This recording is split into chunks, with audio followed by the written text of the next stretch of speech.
Salve, salve pessoal, eu sou Aldo Caetano, terapeuta integrativo e dou as boas-vindas a você aqui na nossa jornada do autoconhecimento. No vídeo anterior eu abordei as emoções primárias. Falei no vídeo e repito que está vivo, está respirando, com certeza nós vamos sentir essas 4 emoções: alegria, tristeza, medo e raiva. É óbvio que a partir dessas emoções primárias vão surgir outras emoções, que são as emoções secundárias, como a culpa, o rancor, a desconfiança, entre outras emoções. Porém, as emoções primárias vai ser independente de variação. Todos nós vamos ter essas emoções. Porém, tem uma dessas emoções, que é justamente sobre ela que eu vou falar hoje, que ela tem algumas facetas. Como vários estudiosos a abordam, e à luz de Bert Hellinger, ele fala que a raiva tem vários tipos. Na realidade, nós temos e veremos aqui os 6 principais tipos de raiva. O primeiro tipo de raiva que nós vamos abordar é a raiva como virtude. Isso mesmo, você não ouviu errado. A raiva como virtude. Ou como nós falamos, a raiva sagrada. É aquela raiva que na realidade nós vamos utilizá-la como habilidade. Nós vamos utilizar essa raiva não com a emoção da raiva. Ela é destituída de emoção, ela é destituída de sentimento. Na realidade, nós vamos utilizar a energia que a raiva nos traz. Porque a raiva das 4 emoções é a que mais tem energia. Então, quando nós utilizamos a raiva como virtude, a raiva como habilidade, significa que nós estamos utilizando a raiva como uma ação estratégica. Como é que isso funciona na nossa vida? Como é que isso pode surgir de uma forma cotidiana? De várias formas. Imaginem vocês um professor que se dá muito bem com seus alunos e leva a turma e as aulas de forma muito descontraída. E que, infelizmente, os alunos acabaram misturando as estações e viram que aquela flexibilidade do professor poderia ser uma permissividade. E na primeira prova, o professor teve muito trabalho em controlar a turma. O pessoal tirava o celular para ligar, ficava conversando, conversinhas paralelas, queriam abrir material, e ele teve dificuldade para controlar a turma de acordo com a postura que ele imaginava ser adequada para a prova. E aí, na segunda avaliação, esse professor muda.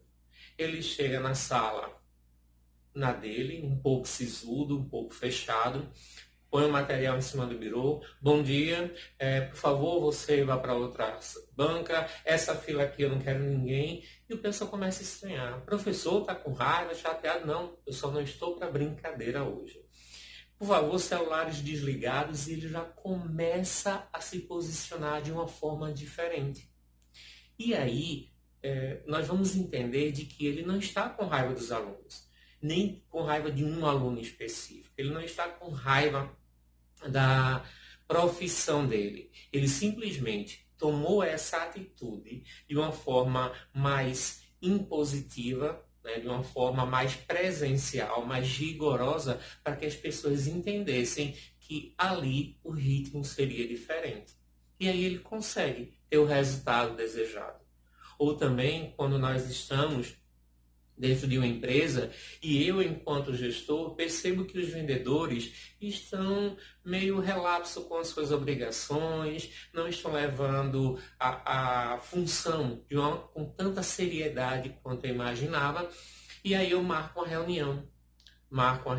E na reunião eu sou muito decisivo, sabe? Eu sou muito pontual, eu sou muito cirúrgico, faço pontuações, estabeleça as metas, o pessoal vai tirando brincadeirinha. Gente, agora na hora de brincadeira, precisamos ter esse resultado.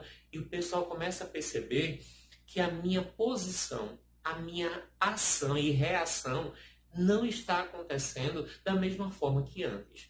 Então, neste momento, as pessoas já começam a mudar a postura.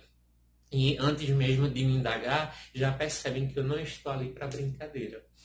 Quando nós agimos dessa forma, nós estamos utilizando a raiva como a raiva de habilidade. Nós estamos utilizando a raiva como uma virtude. E que dentro do processo de autoconhecimento, nós chamamos como uma raiva sagrada. Porque ela vem como uma energia e que ela nos dá resultado de uma forma assertiva, mas sem agressividade. Então essa raiva, ela vem de uma forma assertiva. Ela vem de uma forma que eu me coloco, mas sem precisar gritar, sem precisar agredir, sem precisar fazer nada que desabona a minha conduta. Eu apenas assumo uma outra postura. E depois está tranquilo, porque ali essa raiva ela é destituída de qualquer emoção. Na realidade, eu estou pegando a energia dela. O segundo tipo de raiva é a raiva ativa.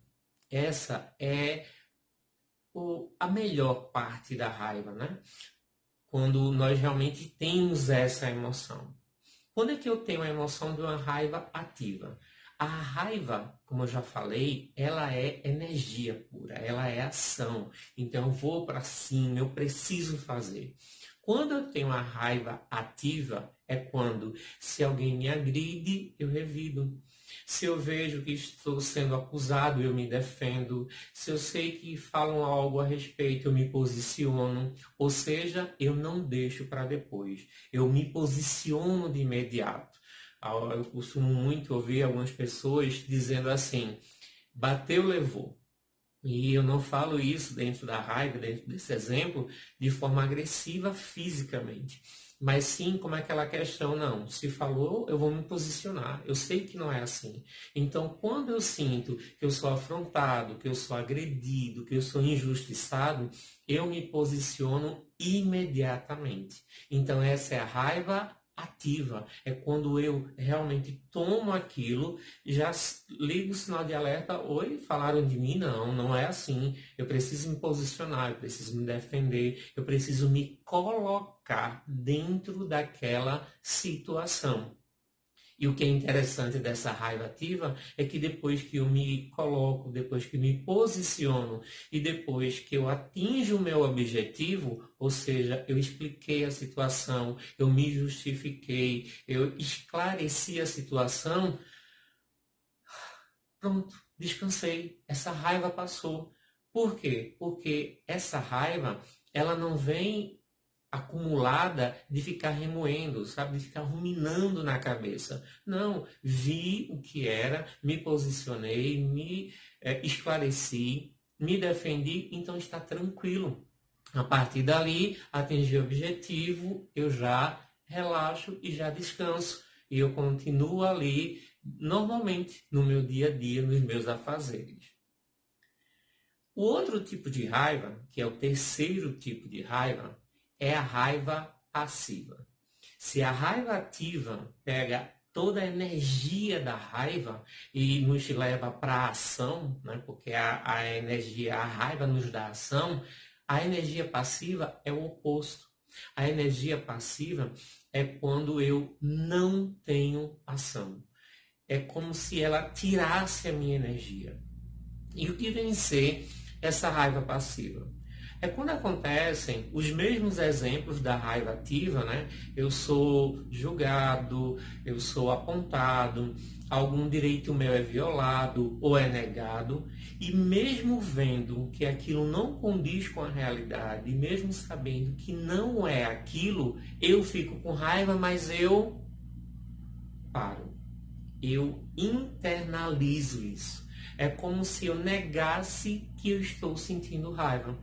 Eu simplesmente o que vai acontecer vai ser eu me fechar, eu não vou participar. A pessoa até vai perguntar, tem alguma coisa? Não, não. Então, eu fico nessa tentativa de querer que as pessoas percebam que existe algo de errado comigo, mas eu não falo, eu não consigo verbalizar. Mas, Aldo, por que essa raiva passiva acontece? Por que algumas pessoas têm esse tipo de comportamento? Gente, por inúmeros motivos, por inúmeras situações e por muitas crenças que nós criamos. Essa pessoa pode ter ouvido enquanto criança e ter crescido em um núcleo familiar onde ela ouviu o tempo todo de que raiva é algo ruim, ter raiva é pecado, ter raiva é muito feio, não posso ter raiva dos outros. Deus vai te castigar se você sentir raiva. E ter ouvido também outras coisas do tipo assim, não vale a pena, você vai se trocar com essa pessoa, não, deixa pra lá, você é muito mais do que isso. Você vai ver que depois ele vai entender, vai te pedir desculpas. Então, esses são alguns exemplos de situações e de crenças que eu acabo criando comigo, que eu acabo trazendo para a minha vida e começo a gerar esse tipo de comportamento. A raiva passiva, onde eu sinto a raiva, mas eu digo que não sinto. É como se eu não quisesse sentir. E o que é que eu faço? Internalizo. Só que depois essa raiva vem. Por que essa raiva vem? Porque depois que a situação passa, eu, diferentemente da raiva ativa, começo a me questionar, começo a ruminar. Como eu não falei, como eu não expressei, aquilo fica dentro de mim. E aí eu começo a pensar, mas eu deveria ter dito isso, isso e isso. Eu deveria ter me posicionado daquela forma. Ele não poderia ter tirado esse meu direito assim na frente de todo mundo. Então, essa raiva vem depois justamente porque eu sabia o que deveria fazer, o que deveria falar e não fiz. Então eu começo, de certa forma, a ficar com raiva da minha não ação. Só que eu não consigo fazer. E essa raiva, a raiva passiva, gente, nós precisamos ter muita atenção com essa raiva passiva. Por quê? A raiva passiva é uma emoção que surgiu muito forte e eu simplesmente abafei essa emoção. Eu simplesmente neguei essa emoção e ela ficou lá. E a raiva, quando ela é sentida e não é expressada, é um dos principais fatores que levam as pessoas à depressão. Então eu preciso sim me posicionar. Aldo, mas eu não sei, na frente das pessoas eu fico tímido, eu não quero ser agressivo porque eu vou explodir. Ok, não quer se posicionar no momento, se afasta um pouco, depois chama a pessoa e fala. Mas deveria ter falado na hora. Então você olha para a pessoa e diz assim, você acha que realmente é isso? Você já me perguntou qual é a verdade? Então, eu preciso começar a exercitar se eu tenho essa dificuldade de me posicionar, porque essa raiva ela vai fazer mal para mim. Da mesma forma, quando eu tenho uma raiva ativa de me posicionar, de falar, eu preciso fazer isso, mas eu tenho que ter controle. Lembram? Dentro do nosso processo, nós precisamos ter uma maturidade emocional para saber que eu posso falar tudo, mas nem sempre de qualquer jeito. Eu não posso falar de qualquer jeito, eu não posso falar em qualquer tom, porque aí eu posso me tornar agressivo, posso me tornar arrogante. Esses são os 3 primeiros tipos de raiva. No próximo vídeo, nós veremos os outros tipos. Aguardo vocês. Até breve.